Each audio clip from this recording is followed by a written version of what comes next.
आभार पत्रकारों में सबके पास बाढ़ है भैया, आप पत्रकार हैं? नहीं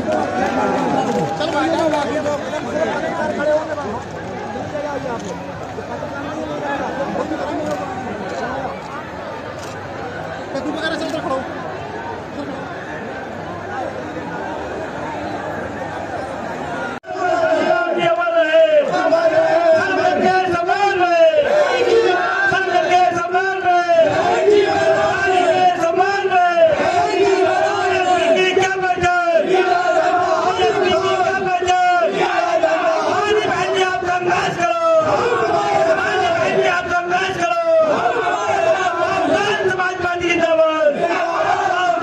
के मसीहा परम पूज्य बाबा साहब डॉक्टर भीमराव अंबेडकर को भी यहाँ भारत रत्न की उपाधि से सम्मानित किया गया, जिसके लिए वो हर प्रकार से पात्र भी थे। यानी कि कांग्रेस पार्टी ने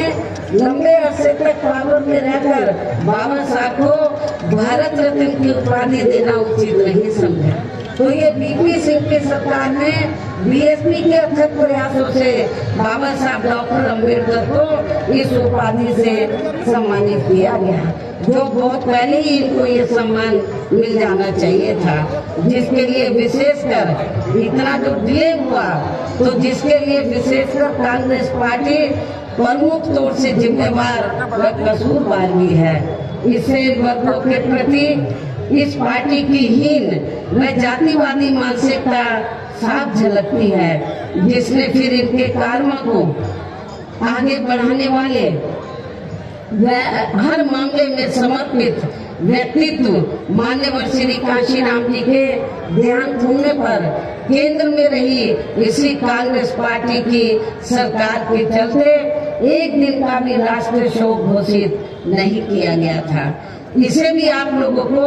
याद रखना चाहिए। यहाँ मैं इन वर्गों के मामले में ये भी कहना चाहूंगी, केंद्र द्वारा देश की लोकसभा व राज्य विधानसभाओं में महिलाओं को जो 33% आरक्षण देने की व्यवस्था की गई है, तो उसमें SC, ST व OBC वर्गों की महिलाओं को अलग से कुछ भी आरक्षण नहीं दिया गया है। इतना ही नहीं, बल्कि इन वर्गों के लोगों को जुर्म जाति से निजात दिलाने के लिए जो भी अनेकों नियम व कानून आदि बने हैं, तो उन पर भी केंद्र व अधिकांश राज्यों की भी सरकारें सही से अमल नहीं कर पा रही हैं, जिससे अभी खासकर दलितों व आदिवासियों के ऊपर शोषण करने वाले लोगों का मनोबल और भी ज्यादा बढ़ रहा है। और ये सब हमें यहाँ आपके मध्य प्रदेश स्टेट में भी काफी कुछ देखने के लिए मिल रहा है। इसी प्रकार हमें पूरे देश में मुस्लिम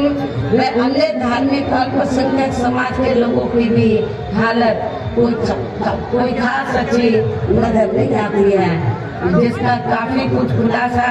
केंद्र सरकार की सच्चा कमेटी की रिपोर्ट में भी किया गया है। इनके साथ साथ अपर कास्ट समाज में से खासकर गरीब लोगों की भी आर्थिक स्थिति अभी भी पूरे देश में यहाँ काफी ज्यादा खराब व दयनीय बनी हुई है। इनके अलावा आपके प्रदेश से पूरे देश में सर्व समाज में से विशेषकर यहाँ गरीब, मजदूर, किसान, कर्मचारी, व्यापारी एवं अन्य मेहनतकश लोग भी अपनी विभिन्न समस्याओं को लेकर अभी भी हमें काफी ज्यादा दुखी ही नजर आते हैं। और इनमें से किसान वर्ग तो केंद्र की वर्तमान भाजपा सरकार द्वारा बनाई गई गलत नीतियों के कारण काफी ज्यादा परेशान व आंदोलित भी रहा है। लेकिन इन सबकी मुख्य वजह हमारी पार्टी केंद्र में आपके मध्य प्रदेश जनसभा में इकट्ठा हुए बीएसपी के सभी छोटे बड़े पदाधिकारी एवं कार्यकर्तागण, आज आप लोग यहाँ अपने मध्य प्रदेश स्टेट में विधानसभा के लिए हो रहे आम चुनाव में अपने उम्मीदवारों के समर्थन में मुझे सुनने के लिए यहाँ इकट्ठा हुए हैं, तो उसके लिए मैं आप सभी लोगों का हार्दिक दिल से आभार प्रकट करती हूँ। और अब मैं सबसे पहले अपनी पार्टी के संबंध में ये कहना चाहूँगी कि हमारी पार्टी ये चुनाव आपके मध्य प्रदेश स्टेट की अधिकांश विधानसभा की सीटों पर पूरी तैयारी व दमदारी के साथ चुनाव लड़ रही है। अर्थात हमारी पार्टी ने इस चुनाव में यहाँ केवल गोंडवाना गणतंत्र पार्टी को छोड़कर अन्य किसी भी पार्टी के साथ किसी भी प्रकार का कोई चुनावी समझौता आदि नहीं किया है। इसके साथ ही हमने बीएसपी से जुड़ने की तादाद को ध्यान में रखकर फिर उसी अनुपात में ही यहाँ सब समाज के लोगों को टिकट भी दिए हैं। लेकिन अब मैं इस हो रहे विधानसभा चुनाव में आप लोगों का ध्यान अपनी पार्टी बीएसपी को कामयाब बनाने के लिए कुछ जरूरी बातों की तरफ दिलाना चाहती हूँ। और इस संबंध में सबसे पहले मैं आप लोगों को ये कहना चाहूँगी कि अपने देश को आजाद हुए मैं भारतीय संविधान अपनी आर्थिक एवं अन्य सभी नीतियाँ यहाँ आम जनता की समस्याओं को दूर करने के हिसाब से तैयार नहीं करती हैं, बल्कि देश के उन बड़े बड़े पूंजीपतियों व धन्ना सेठों को ही फायदा पहुंचाने के हिसाब से अपनी अधिकांश नीतियां तैयार करती हैं, जिनके धन व बल से चुनाव लड़कर ज्यादातर ये पार्टियां केंद्र में आपके राज्य सहित देश के अन्य राज्यों में भी अभी तक यह सत्ता में आती रही हैं, जिसके कारण अब पूरे देश में मैं आपके खुद के अपने प्रदेश में भी अभी भी हमें यहाँ में अपनी विभिन्न समस्याओं को लेकर काफी ज्यादा दुखी व परेशानी नजर आते हैं, जबकि पूरे देश में बीएसपी ही अकेली एक ऐसी पार्टी है जो विरोधी पार्टियों की तरह देश के बड़े बड़े पूंजीपतियों व धन्ना सेठों की आर्थिक मदद से नहीं बल्कि अपनी पार्टी के ही आम कार्यकर्ताओं की आर्थिक मदद से चुनाव लड़कर यह केंद्र व राज्यों की सत्ता में आना चाहती है, ताकि हमारी पार्टी सत्ता में आने के बाद फिर बिना किसी दबाव के व आजाद होकर सब समाज के लोगों की सभी समस्याओं का समाधान करके उन्हें हर मामले में व हर स्तर पर खुशहाल बना सके। और इसी आधार पर चलकर ही आबादी के हिसाब से देश के सबसे बड़े प्रदेश उत्तर प्रदेश में 4 बार हमारी पार्टी ने अपने नेतृत्व में यहाँ सरकार विकारों में अपनी पार्टी की विचारधारा एवं सिद्धांतों के तहत चलकर वैसे तो यहाँ सब समाज के हितों का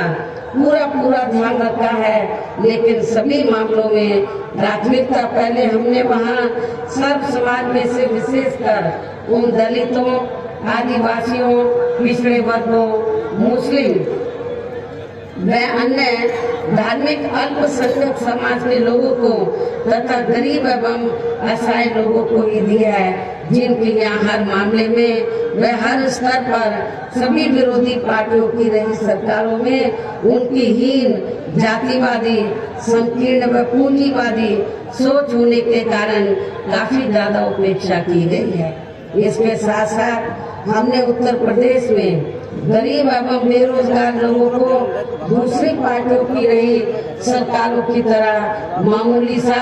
बेरोजगारी भत्ता न देकर उन्हें बड़ी तादाद में सरकारी व गैर सरकारी क्षेत्रों में स्थायी रोजगार भी उपलब्ध कराए हैं। साथ ही गरीब भूमिहीन लोगों को खेती करने के लिए उन्हें फ्री सरकारी जमीन भी दी है, जिससे वहाँ लाखों गरीब लोगों को फायदा पहुँचा है। इसके अलावा हमारी पार्टी की नई सरकार ने वहाँ विभिन्न क्षेत्रों में लगे लोगों के साथ साथ छात्रों, युवाओं, महिलाओं व साथियों